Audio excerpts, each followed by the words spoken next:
إلى ذات مصنف الفاتحة. Bismillahirrahmanirrahim. Rabbil alamin arrahmanir rahim maliki yaumiddin.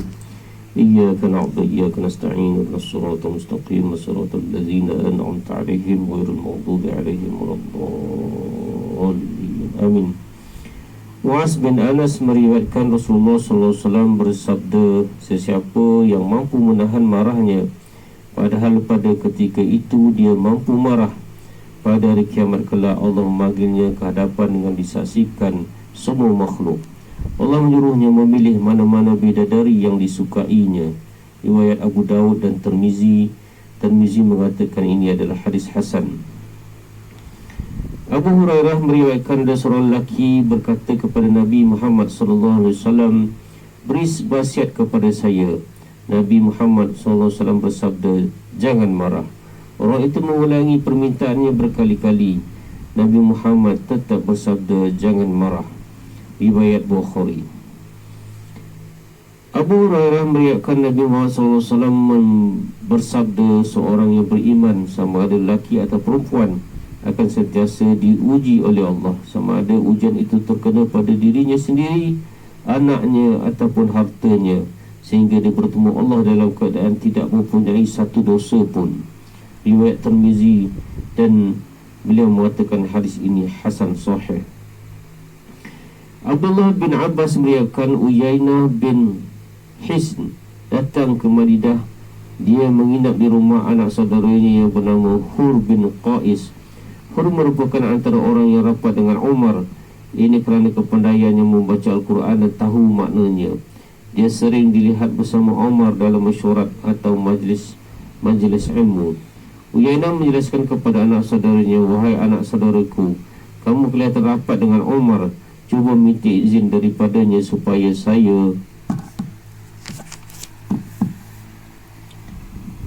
dapat bertemu dengannya. Hur pun meminta izin daripada Umar dan Umar mengizinkannya. Apabila Uyainah masuk menemui Umar, Uyainah berkata, hai Umar, berhati-hati, kamu tidak memberi banyak kesenangan kepada kami. Kamu juga tidak memerintah dengan adil. Mendengar komen itu, Umar menjadi marah. Mau saja dia menjatuhkan hukuman kepada Uyainah. Tiba-tiba Hur berkata, Tuan, Allah menjelaskan kepada Nabi Muhammad SAW dalam surah Al-A'raf ayat 158 yang bermaksud, beri maaf, lakukan kebaikan dan jangan menghiraukan orang yang bodoh. Uyainah ini termasuk daripada kalangan orang yang bodoh itu. Lalu Umar tidak jadi marah kerana beliau seorang yang patuh pada Al-Quran. Riwayat Bukhari. Abdullah bin Mas'ud meriwayatkan Nabi Muhammad SAW bersabda, pada akhir zaman nanti akan berlaku satu keadaan yang mana semua orang mementingkan diri sendiri, juga berlaku perkara-perkara yang saudara sekalian benci. Para sahabat bertanya, oleh itu Tuan, apakah yang Tuan sarankan kepada kami? Rasulullah SAW bersabda, tunaikan hak yang diwajibkan kepada kamu, berdoa kepada Allah berkenaan hak yang menjadi milik kamu. Hadis ini diriwayatkan oleh Bukhari dan Muslim.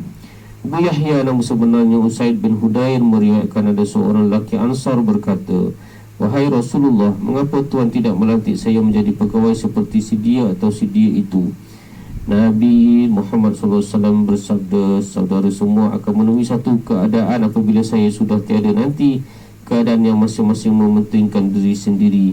Bersabar sehingga saudara menemui saya pada hari kiamat nanti. Riwayat Bukhari dan Muslim. Abu Ibrahim nama sebenarnya Abdullah bin Affan meriwayatkan pada suatu hari ketika Rasulullah SAW sedang berada di medan perang, baginda sengaja menunggu hari petang. Kemudian baginda berdiri di hadapan orang ramai dan berkata, wahai sekalian manusia, jangan saudara semua bercita-cita hendak bertemu musuh. Berdoa kepada Allah supaya semuanya selamat. Tetapi sekiranya saudara terpaksa juga bertemu dengan musuh, bersabar, ketahuilah yang syurga itu ada di bawah naungan pedang. Nabi Muhammad SAW pun berdoa, ya Allah, Tuhan yang menurunkan kitab, yang menggerakkan awan, yang menghancur leburkan musuh, mustahkan mereka itu dan beri kemenangan kepada kami. Riwayat Bukhari dan Muslim.